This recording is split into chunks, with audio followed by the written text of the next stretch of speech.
नमस्कार मंडळी. ह्या व्हिडिओमध्ये मी सांगणार आहे की आया गर्भधारणेच्या वेळी, प्रेग्नन्सीच्या वेळी 5व्या महिन्यामध्ये आईला काय काय त्रास होऊ शकतो किंवा काय काय लक्षणे जाणवू शकतात.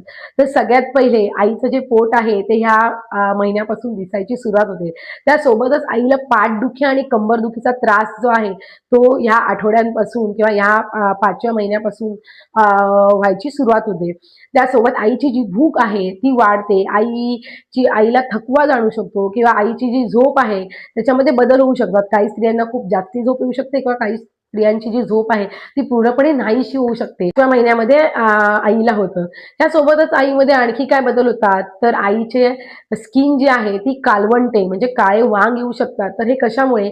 शरीरातील मेलॅनिन नावाचा घटक वाढल्यामुळे आईच्या चेहऱ्यावरती काळे डाग येऊ शकतात किंवा आईची मान जी आहे ती काळी होऊ शकते. यासोबतच आईच्या पायांना सूज येऊ शकते.